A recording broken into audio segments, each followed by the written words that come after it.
Hey guys, it's Kieran. So today I wanted to talk about a new album that I have just listened to. It is the documentary 2.5 by The Game. Now, in one of my recent videos, I think my last video, I said that The Game's new album, Documentary 2, wasn't inspiring me that much, wasn't changing my life. That was when I was listening to Documentary 2, the first disc from the new album. I've now listened to 2.5 and it is a completely different experience. So let's get into it.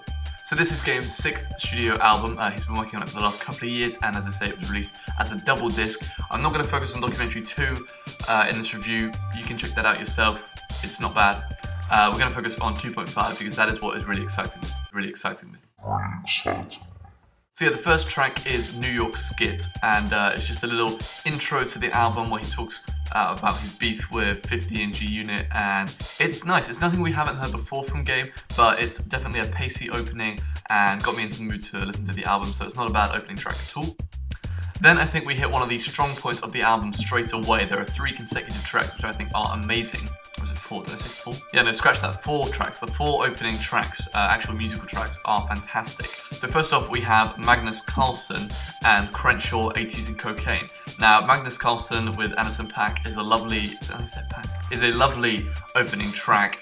Gets you into the mood, gets the vibe going. It's a great opening track. Not the best on the album, but something I really enjoyed. And then Crenshaw, 80s and Cocaine is probably one of the best party tracks on the album. I think it's really funny, it's hilarious, it's pumping, it's loud. I really enjoyed that track, both sides of it. And some good features of people that we've heard a couple of times before. So Anderson .Paak, again, I hope I'm saying that right. He's obviously been featured on the Compton album by Dre quite a few times. I think he was on that like 6 or 7 times. And although I'm not the hugest fan of his voice, I think he does a good job on these tracks and definitely helps to offset the Game's quite deep voice. Then you have Gang Bang Anyway featuring J-Rock and Schoolboy Q, 2 of the other members of TDE that he didn't have on the first album where he had Kendrick. Ab-Soul I don't think features on the album at all. But they were really good features. They both put in great verses, and this is probably one of the more serious tracks on the album. It's a very real portrayal of why people who know the dangers of being involved in that gang warfare still do it. And it's definitely something that people should listen to before they make judgments about gangs and that lifestyle, you know, because they do present some real reasons why that culture still exists. Track number 5, the 4th of these musical tracks that I'm talking about, is The Ghetto featuring Nas and will.i.am, and I really like this track as well. I think the features are excellent. Both of those guys are brilliant on the track, and it's another hard-hitting track, kind of in the middle, I guess, of Gang Bang Anyway and Crenshaw, in that it's not as serious as Gang Bang Anyway, but the messages are still quite, you know, related to that life that games obviously come from. The next few tracks, to be honest, for me, are a little bit more forgettable. They haven't stuck in my memory quite as much. Whether that's just because they're in the middle of the album or because they're genuinely not as good, I don't know.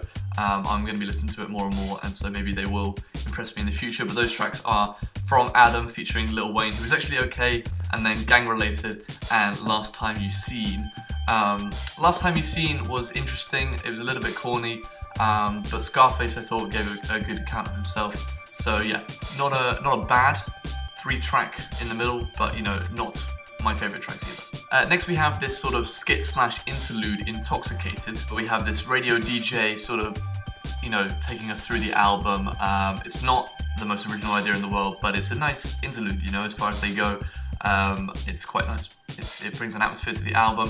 It definitely is the sort of thing that if you're listening to the album at night, it really gets you in that zone of wanting to hear the whole album. So yeah, not a bad track at all. And from then on, I think the album picks up again after what, you know, I say is a little dip. It really picks up again. Quick's Groove, which is produced by DJ Quick, of course, is fantastic. I thought it was really... There's flies. I thought it was really energetic, strong, powerful party track. I really like that. Similarly with the 12th track, Up on the Wall, another great party track. This is probably one of my favourites of the album, to be honest. Definitely one you can bump in your car or at your house or wherever. Really fantastic. Could have been a single, I'm not sure if it was, but it could have been a single. It really is a great track. Similarly with the 12th track, Up on the Wall, another great party track. This is probably one of my favourites of the album, to be honest. Definitely one you can bump in your car or at your house or wherever. Really fantastic. Could have been a single, I'm not sure if it was, but it could have been a single. It really is a great track. In the middle of that you have Outside, which I like quite a lot as well. It's, again, it's kind of a little bit more hard-hitting. than the other two surrounding it, which is nice. It's almost like Game is deliberately giving us that structure of a fun track, then a slightly serious track, and then a fun track to keep it light, but also get those messages across. And I did like Outside quite a bit.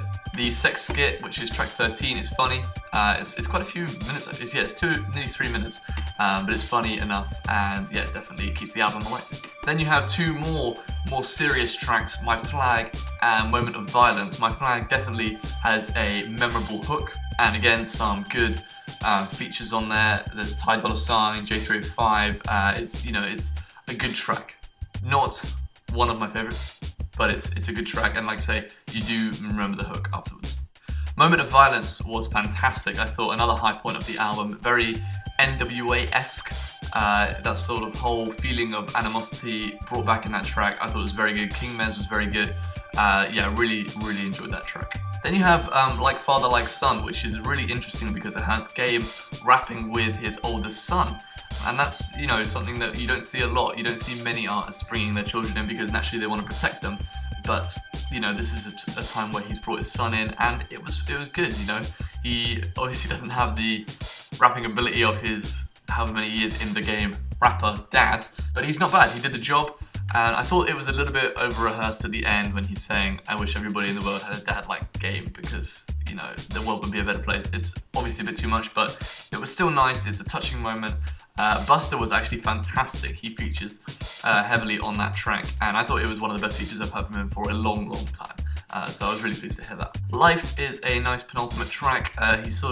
Game is sort of taking a much broader perspective on the album and on his career, thinking about everything, talking about what it means to be a real man. And I like that as well, it's definitely a touching moment to follow up from Like Father, Like Son, coming towards the end of the album, a good track, a heartfelt track, and I thought it was really authentic. And then the last track, El Chapo, was really strong. I thought it's a fantastic note to end the album on. It's powerful, it's hard-hitting, it's big, it's bold, really good track. Great production, great rapping, and the ending did sort of leave me speechless for a couple seconds, just taking it all in. So I thought it was a really strong end to the album. So overall, I felt really positive about the album. Like I say, I had heard Documentary 2, a couple of the tracks from that, and I wasn't overwhelmed. And I haven't been much of a Game fan previously. I don't know why that is. Maybe it's because he wasn't releasing albums when I was listening to hip-hop or what.